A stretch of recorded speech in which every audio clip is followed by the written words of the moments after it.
In my previous video, where I spoke about the creative bankruptcy of Disney leadership, I had a lot of people point out to me that I'm biased towards Universal. However, as a theme park enthusiast first, I'm not concerned with taking sides. What I'm most interested in are experiences and additions crafted with care and quality. For quite a while, Universal received a lot of criticism for its screen-heavy attractions, and while not inherently bad, did leave a lot to be desired. At that time, I did think of Disney as the gold standard that could never be topped. They were the best in the business. But that's all dramatically changing. We've seen incredible additions to the Universal parks with Hagrid's, Bourne, Super Nintendo World, and the soon-to-be Velocicoaster. These experiences either are or look to be incredible and creative additions to their respective parks. However, just as I released my other video, Universal Hollywood reopened with two new experiences.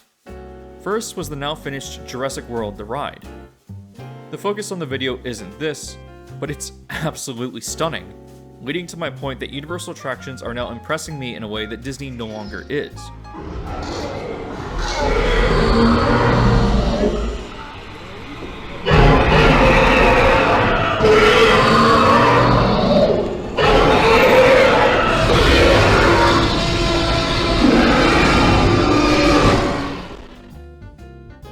Obviously, this is a thrilling attraction, but as someone who enjoys thrills, my priority is instead the quality of attractions, whether they be thrilling or not. When Universal Hollywood reopened, they also premiered The Secret Life of Pets Off the Leash, and this attraction absolutely blew me away. This is the best dark ride I've seen in decades, and feels like a throwback to the classic attractions that once made Disney and Universal so special. So today we're going to be breaking down this ride and seeing what makes it so incredible.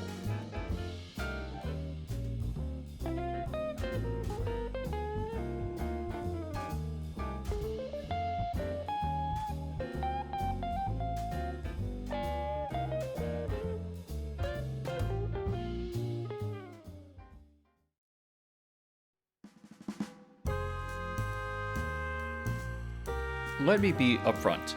I've never seen The Secret Life of Pets, but I've heard that the movie is just pretty okay. Obviously, the target audience is younger kids, and so naturally the attraction is made to appeal to families. However, as I stated before, I'm interested in any type of attraction as long as it maintains a good level of quality and creativity. From the start, you are absolutely met with a high standard in the queue. The theme, while incredibly mundane in concept, is pulled off well. From what I can gather, you're moving through high-rise apartments and encountering the shenanigans of these different pets. One thing that really works here is the level of detail, though. For example, looking through these mail slots, you can view humorous gags playing out. This reminds me of the interactive detail that Disney once put into its parks. Take, for example, the key under the mat in Muppet Vision 3D, or the various interactive houses of Toontown in Disneyland. These details didn't need to exist, but really helped to flesh out the environments that Disney was trying to immerse you in.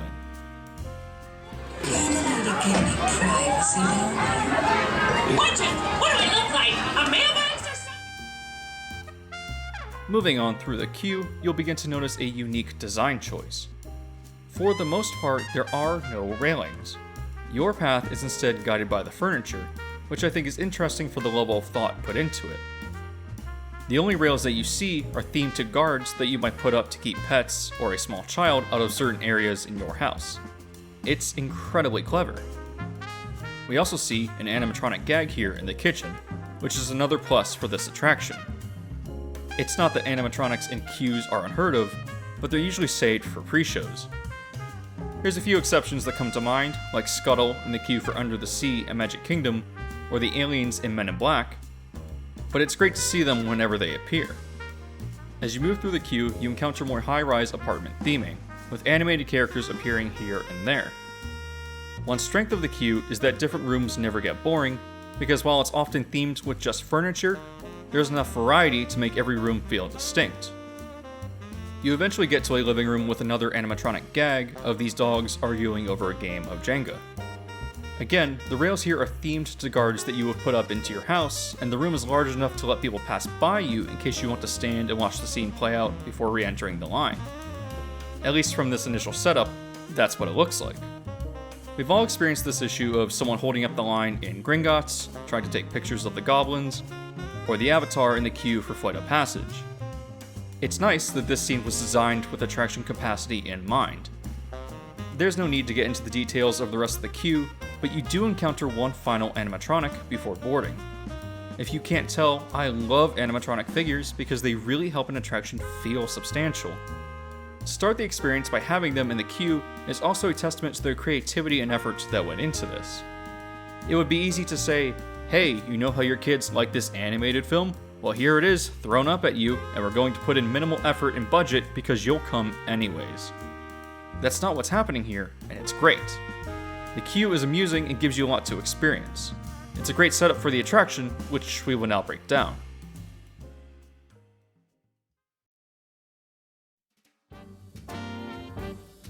As you board the attraction, take notice that it's an Omnimover type system, but with lap restraints. Initially, it may seem like an odd move, but how many times have you been on Spaceship Earth or the Haunted Mansion and have had the ride stop because the cast members are screaming at someone over the speaker system to not climb out of the vehicle? This is something I've experienced somewhat frequently, and obviously it puts a halt to the ride experience of everyone else. The lap restraints here, while initially strange, are actually a good way to idiot-proof the attraction. Again, this is an example of the thought that went into the experience, even if you wouldn't immediately think to notice it. As the ride starts, you move down this alleyway and see yourself portrayed as a dog in the storefront window. It appears that you're being mapped to this animated avatar of yourself, and it will move like you do. As you continue through the city, it reminds me quite a bit of Men in Black, not just because of the city theming, but because it's so heavy on animatronics and practical effects. Men in Black opened in 2000, so it's been 21 years since Universal has designed an attraction like this. The design philosophy here also very much follows in the footsteps of so many classic Disney attractions. It's a lot of scenery with animatronic figures performing a variety of gags. Also take notice that many of the animatronics and effects aren't even necessarily that complicated. That's really an issue with newer Disney and Universal attractions, blowing the budget on these impressive and fluid figures, but leaving the rest of the attraction feeling quite bare. I like to affectionately call this animatronic Boogie Down Kylo Ren.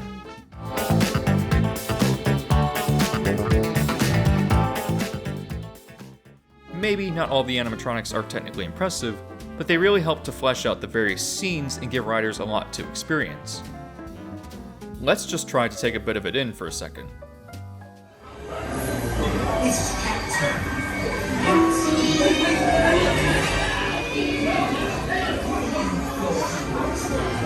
No!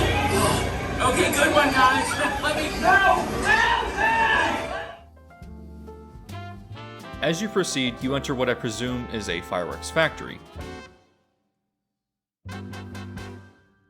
Let's break down what we're seeing in this little scene here. First, you have practical effects like the sparkling LEDs and smoke effects. While relatively easy to pull off, it's little practical details like this that really make an attraction feel fleshed out. It reminds me a lot of the Firefly effect in the Bayou for Disneyland's version of Pirates of the Caribbean. This effect is reportedly pulled off with having small lights on string being blown around by hidden air vents. The lights themselves have cardboard attached, causing them to appear to blink as they are blown around gently. I'm unsure if this is actually true, or if that's still how they operate today, but it's that type of simple but practical effect that makes it feel like an attraction is going out of its way to impress you. If you've noticed throughout the ride, the sets and animatronics are supplemented by screen and projection effects. However, they never take precedent over the physicality of the experience, and a number of good examples of this are the refurbishments of classic Fantasyland dark rides.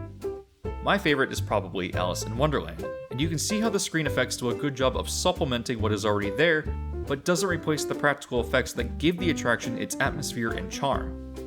The last aspect of the fireworks factory I want to talk about is this spinning wheel. For whatever reason, practical effects like this aren't treated as being worthy of guest attention anymore, but I don't need to be fully immersed to enjoy the attraction. The last Disney ride to really do anything like this is Under the Sea, putting a lot of static fish props on carousels. It also lends itself to the argument I made earlier, where a scene can feel really great and fleshed out without having budget-blowing animatronics replacing the rest of your scenes with projection effects. You can't see it in the footage I have, but this scene also has a disco ball, adding a neat little lighting effect to the atmosphere. Moving through the rest of the fireworks factory, take notice of all the elements I pointed out and how effective they are.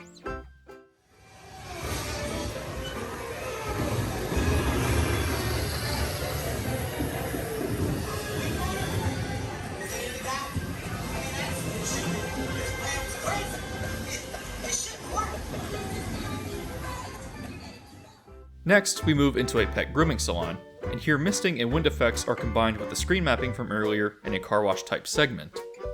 There's not much to say about it other than I feel it's fun and amusing. Ooh, you guys are not gonna get a doctor looking like that. Gotta get you cleaned up first.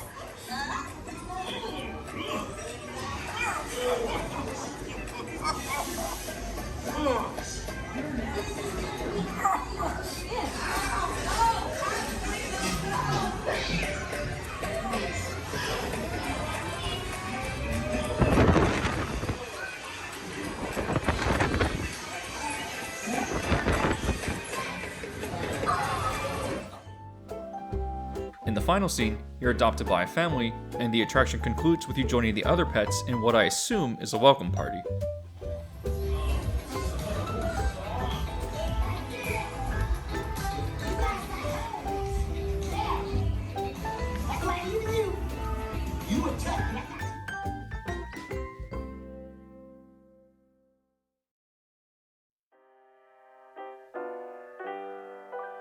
This attraction is incredible. It's built very much like the classic dark rides that once defined Disney and early Universal Studios Florida. By focusing on practical effects and animatronics, with decent set dressing, it's been a decade since an attraction of this caliber has been seen. In my previous video, Mr. Peter Wright made the point that if we're comparing and contrasting the Great Movie Ride, which I personally consider to be a classic, with Runaway Railway, there's going to be a noticeable difference if the attractions broke down. Whereas in the Great Movie Ride there's a lot of physical sets, effects, and animatronics, you really wouldn't see much if they turned the projections off in Runaway Railway. This discrepancy in attraction design is definitely noticed by guests, and The Secret Life of Pets is an extremely refreshing return to the attraction design philosophy of the classics. The queue itself is designed creatively and hopefully sets a standard for future attractions in maintaining guest flow. It's easy, for me at least, to consider this an instant classic, and I'm excited to return to California and experience it. I also anticipate that guests are really going to take notice of how great this attraction is, hopefully allowing it to come to Universal Studios Florida, which is in desperate need of standout attractions with a physical element, rather than the overabundance of simulators. With all of this being said, I'd like to hear your thoughts on how you perceive this attraction, and whether you agree with me or not on how good it is. As always, please go ahead and hit the like button so that we can reach a wider audience, and make sure that you've tapped the subscribe button with bell notification so that you can be alerted when new videos are published.